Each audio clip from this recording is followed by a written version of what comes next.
All right, you are welcome to class, and this is class 4 of our CPD Continuous Professional Development for Teachers. It's been an interesting journey as we are considering attaining competence in teaching profession. That's our focus for this month. And so far, we have taken class 1, where we did the introduction to attaining competence in teaching profession. We have taken our class 2, where we take what to teach, that's knowledge of subject matter. And we have taken our class 3, where we started the part 1 of how to teach knowledge of delivery methods. And in that class, we were able to look at the basic components of active teaching learning process in the classroom. Of course, what we're doing is the 40-minute period that you're supposed to teach in the classroom. What are you supposed to do from minute 1 to minute 40? That's what we're considering under this particular session of how to teach. We have looked at the objective, we have looked at introduction of entry behavior, we have looked at the previous knowledge, we have looked at sequence, we have looked at the use of questions, and we have looked at time allocation. Those are the issues we considered in the previous class. We want to continue from where we stopped, and we will continue from number 7. Now that you have used question judiciously and professionally, you have sequenced your lessons, you have used interesting and exciting introduction and entry behavior, and you have allocated your time well. The next thing a supervisor or assessor will be looking out for is your use of language and diction. As you enter the classroom and you are teaching, the supervisor will look at your grammar, the mechanical accuracy of everything you are saying. Now, why would that be necessary? You will ask, has that got anything to do with my teaching? If I'm teaching chemistry and I'm teaching isomerism, what has that got to do with grammar? Why do I need grammar to teach electromagnetism? Why do I need grammar to teach amoeba or paramecium or euglena in biology? Now, we have discovered that the students don't speak necessarily after their English language teachers. They speak after their favorite teachers. So if you happen to be a very good teacher, a competent teacher that the students like, the chances are very high that they will take after you in speaking. And if your command of English language and your use of English language is poor, then that is what you are going to transmit to the students. It could be very embarrassing listening to many graduates speak English language today. I'm talking of College of Education graduates, Polytechnic graduates, even university graduates. And it is not far-fetched. Many of them, this is what they inherited from their teachers, most likely. So if we are not going to produce graduates who will not be able to express themselves in simple and correct English language, then we've got to have teachers who master correct usage of English language in the classroom. So that is going to form a major aspect of your assessment as a teacher. It is not only the grammar, your diction as well. So how do we achieve this? There are 2 things we have recommended. And number 1 is English language clinic. That every school should have English language clinic once a week. It could be on Fridays, it could be on Thursdays. All the teachers will gather together, and then the school administrator will coordinate the program, and someone from English language department will come up and give 5 words that are maybe commonly misspelled. Like you want to write liaison officer. How do you write that? You want to write surprise. You want to write occasion. You want to write tomorrow. You want to write accommodation. These are words that are mostly commonly mispronounced. Misspelled. So whoever is coordinating it will give 5 words, not more than 5 words, so you don't take all the time. And then you mark it there. So all the teachers will know. Oh, so when you are writing occasion, you use 2C and then 1S. If you are writing tomorrow, you use this and that. 5 words. If we do this 10 weeks in a term, that means the teacher will have mastered 50 correct ways of spelling some difficult words. Imagine doing this for a session. The teacher will have mastered 150 words that are commonly misspelled. That is English language clinic. Then we take words that are commonly mispronounced. 5. Don't let it be more than 5. If it becomes too much, then it is going to it will become an academic exercise again. And mastery and retention will no more be there. So, plumber, you don't say plumber, you say plumber. You don't say listing, you say listen, and so on and so forth. So you get words like often, you say no, you don't pronounce that way. 5 commonly mispronounced words. Every Thursday or every Friday for teachers alone. That's English language clinic. So let every teacher has an exercise book for that purpose. You know what we're talking here.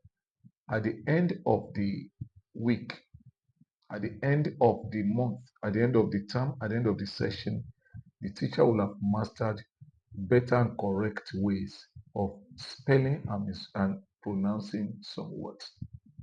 Of course, you can also have 5 sentences that are always wrongly constructed. Share the oranges among the two of them. Say, no, that is wrong. Share the oranges between the two of them. Then you come up with, I'm looking forward to read from you. Say, no, that is wrong. I'm looking forward to reading from you. So you take 5 every day, every week. That is part of English language clinic. I recommend this in every school that is going through this CPD. And for the schools where we're going to be having impact assessment of the CPD, we will definitely come around to check whether these things are being done or not. So if your language and diction are very, very okay, you score 5/5. That means you have scored 35%, but you still have 65% marks to contend for. So what will be the next one? That will be instructional materials. Now, if you have been following me for years, you will discover the premium and the serious emphasis we place on instructional materials. And the reason is not far-fetched. If you teach without instructional material, you lose about 67% of the members of your class. How did we come up with that figure? Research shows that 67% of students in every class belongs to visual learning style. So about 67% of all the students in your classrooms are visual learners. And visual learners cannot assimilate maximally without seeing something, without seeing objects that will help them to understand the lesson that you are teaching. So you need to use instructional material for every subject, for every topic, in order to stimulate the visual learners that form almost 70% of every class. We have improvised instructional materials and we have fabricated instructional materials. Many teachers have asked, which one do we use? Well, the two should be used and there should be a correct professional blend. But improvised instructional materials are far, far, far better. Why? Because most of improvised instructional materials are also real life objects and they most times handmade objects. So the students will most likely come across them when they get home. Let's take for instance, you are teaching reflexive pronoun that we talked about in the previous class, and you bring out a mirror. Mirror, to teach English language, is an improvised instructional material. It is not fabricated. But the beauty of using a mirror is the fact that students will always see mirror everywhere they go throughout their lifetime. So when you bring out a mirror and you say, Muhammad, look at this mirror. Who do you see in the mirror? And Muhammad say, myself. Say, number one reflexive pronoun is myself. Everybody, who did Muhammad see in the mirror? They say they will reply himself. Number two reflexive pronoun himself. Now, Miriam, stand up. Who do you see in the mirror? Miriam will say myself. Everybody, who did Miriam see in the mirror? Herself. Making three. Myself, himself, herself. Now, Muhammad and Miriam come together. The two of you look at the mirror. Who do you see in the mirror? They say ourselves. That's number four reflexive pronoun. Now, everybody, who did Miriam and Mohammed, who did they see in the mirror? And then they say themselves. And that is number five reflexive pronoun. That is the power of using improvised instructional material. When those children get back home, they will see their mom using mirror one day when she's making up to go out to a party or to church or to wherever she's going to.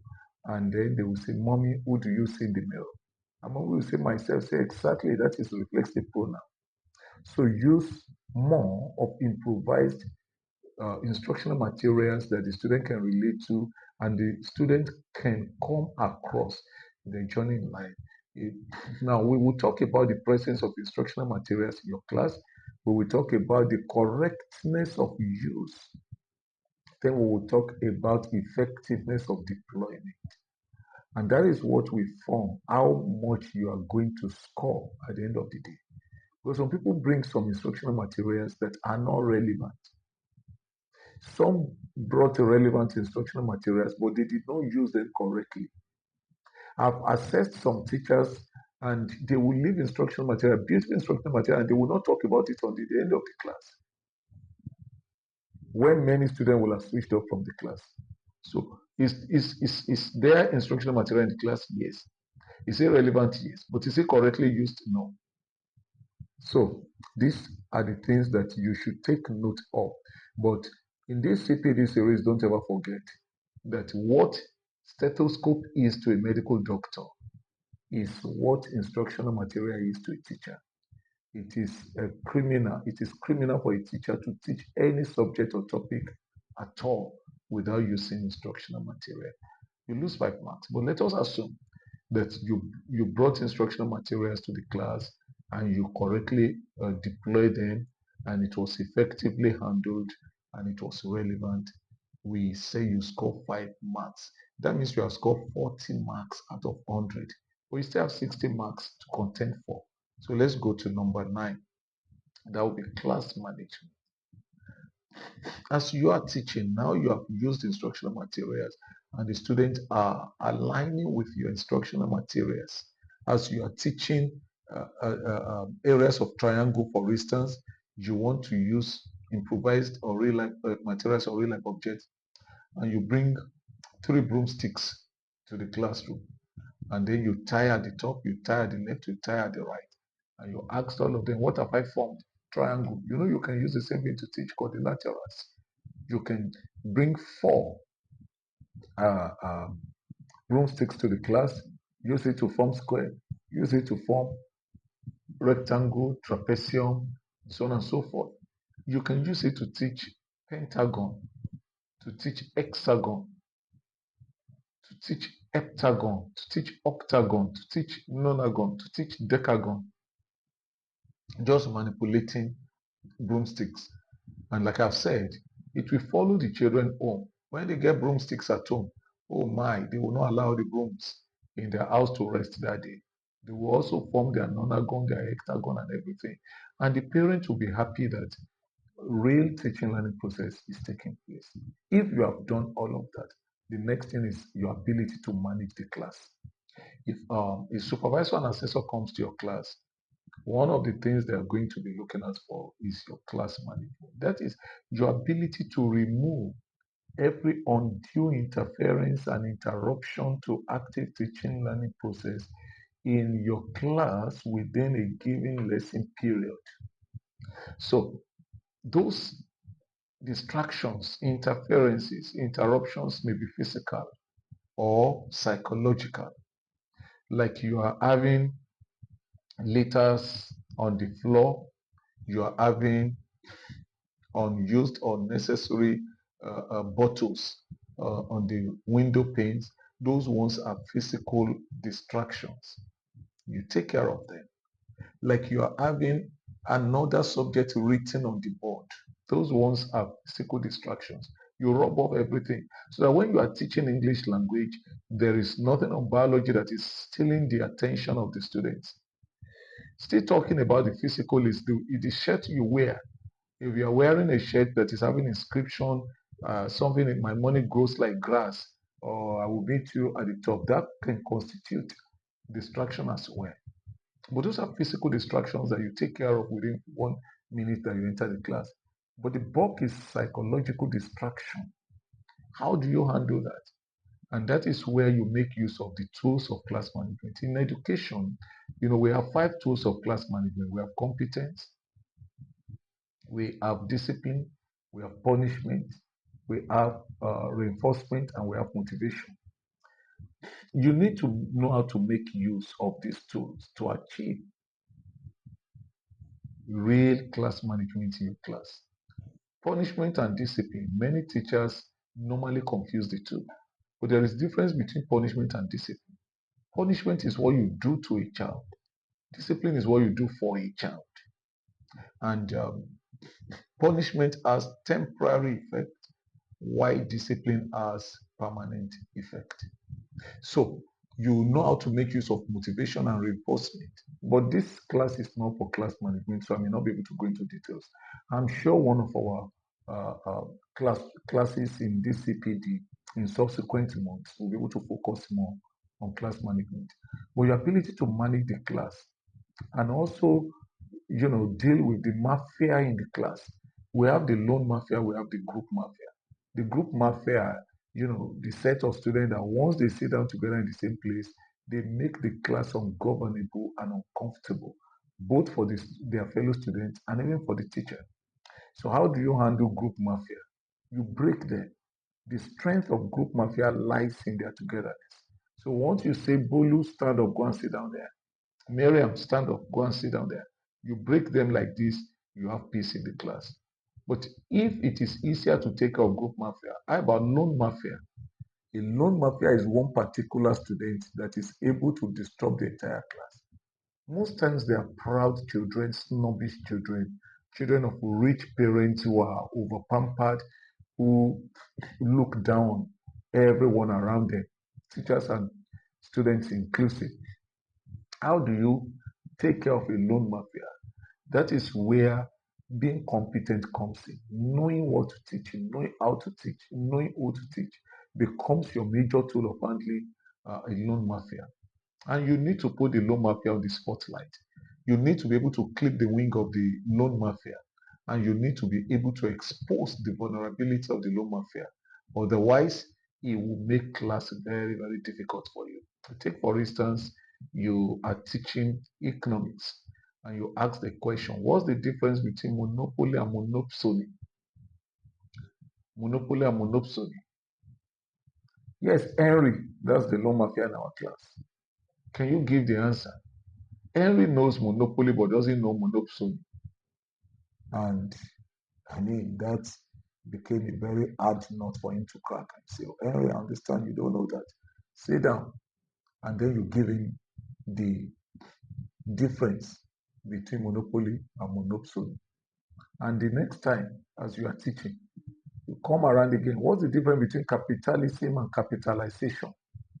And Henry, can you give us the answer? Henry stands up again. And Henry has an idea of capitalism. He doesn't have an idea of capitalization. And then, Henry, it's okay. You can have your seats. I understand you don't know that one. And you give good explanation. Before long, not up to 5 minutes, can you differentiate between democracy and democratization process? By the time you throw 3 questions, and Henry is caught napping, it's a way of clipping the wing of Henry. You have just showed everyone in the class Henry is not as good as he's trying to, booga over everybody. If you want to be shouting at him, you may not win anything. Because, like I've said, most times he's using better handsets than you. He has been to countries that you have never been to, and he's ready to wrestle the control of the class. So, what do you do to handle Omapia? The knowledge you have that can make Henry to belong to place Henry where he belongs. And over time, the student will know that, well, Henry may have money, Henry may have mouth, but Henry is not that good, and the teacher has been able to expose him. All this comes into your class management. Like I said, it is not a topic that we can finish now. But when we come to real class management class, I'll be able to throw more light. If your class management is good, class management does not necessarily mean that the student will have to sit their their chins in hand like this and looking at you and not talking. No, they can be talking and the class is well managed. And they may not talk and the class is still not well managed. So you need to master the art of class management. You are a class manager. That's who you are as a teacher.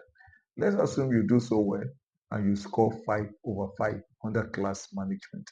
That means you have scored 45 marks up you, but you still have 55 marks to contend for.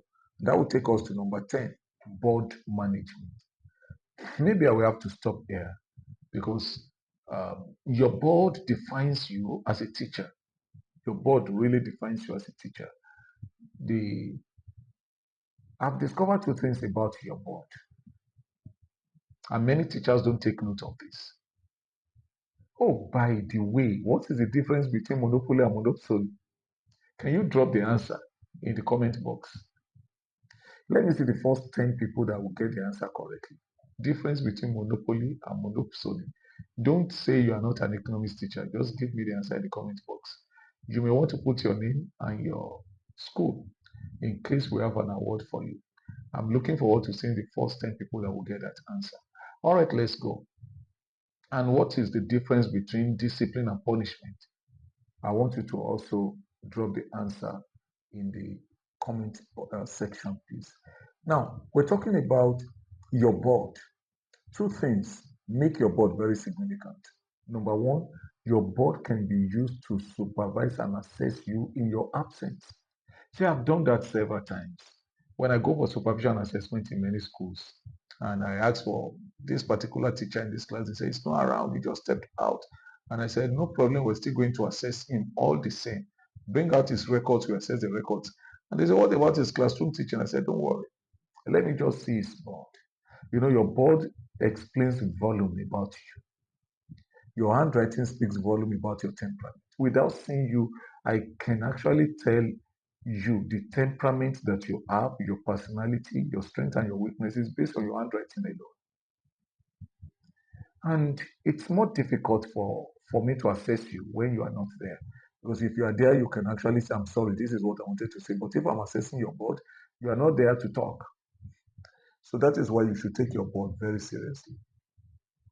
Number two reason why your board is very significant is transfer of mistakes. If you make a mistake in your lesson note, it's only one mistake. But if you make a mistake on the board and you have 30 students in your classroom, you have made 31 mistakes. 30 mistakes that the student will take home in their notebooks and the one on the board. That is why you should take serious note of your board. What are the things that you should master when it comes to board management? Number one is your date and margin. Very important. You don't play with that. Number two is your heading and title. You should know how to write heading and title in such a way that you correctly deploy capitalization. Do you want to use capital letter for beginning of every major word, or you want to use capital letter for the beginning of the first word alone, and others will be small letters, or you want to use capital letter for all the letters of the title and you will not underline? You need to decide. And after that, you are going to watch ruling and tabulation. Very important. You can't just continue to be using your hand to be doing bam, bam all the time. The problem about bad board management is that it becomes a culture for the students. That's why we say transfer of mistakes to the students. It is the way a teacher uses the board that the students end up using their notebooks. And you know that notebooks market a school, notebooks market a teacher. So if you are having bad notebooks, and the parents and their uncles and cousins are seeing the notebooks, they form a bad opinion and bad impression about your school and about the teacher. After ruling and tabulation, another thing is board division or board compartmentalization.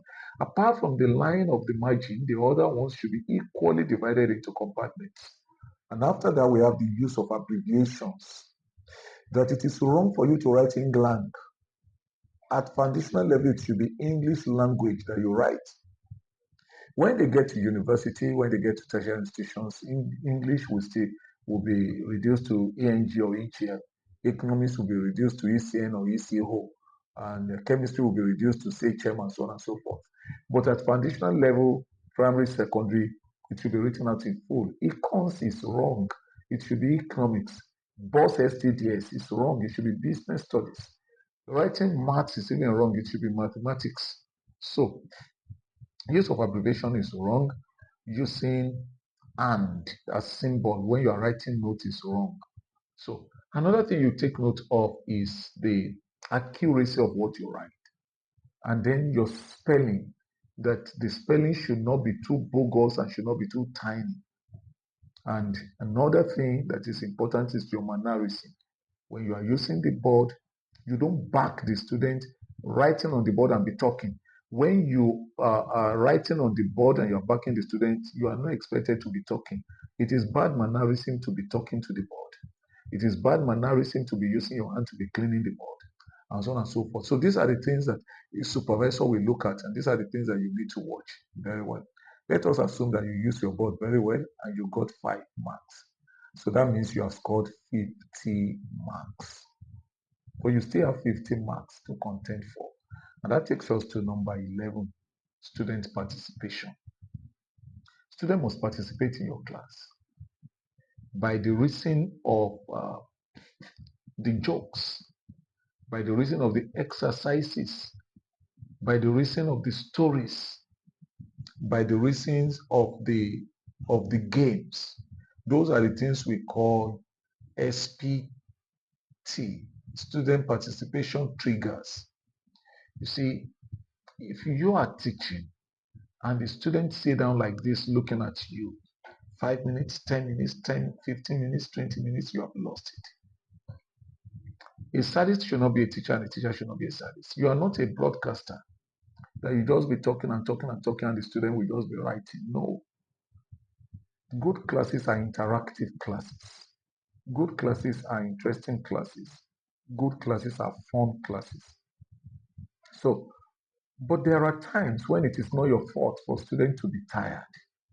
When it is not your fault for students to be bored, for students to want to sleep, for students to want to doze. Immediately after lunch break, the tendency is very high that the student will be tired. In the afternoon, when there is so much heat around, the student will be tired. That's not your fault. During a long, strenuous exercise, and they come back to school, maybe when you are preparing for inter-house sports and they have done rehearsals, run around the field and all of that, they come to class and it is now your subject. There is tendency that they will want to sleep. Those periods are the time that your skill of student participation will be brought to test. So what do? Organize quiz competition. Row 1 and row 2 will be group A. Row 3 and row 4 will be group B. Organize quiz competition. And you will see how they will shout, how they will laugh. Just throw two questions to determine. And once you use 2 minutes to do that, you are able to gain 15 minutes. You can also ask them stand up, sit down. You can crack jokes, but don't teach when the students are not ready. In education, it is wrong to teach when the students are not ready. So you make them ready. That's your responsibility. And that is where we're going to stop. It's getting very interesting. When we come in our next class, we will continue from number 12. Our CPD class number 5 will be very interesting. You don't want to miss it. See you in the next class. God bless you all.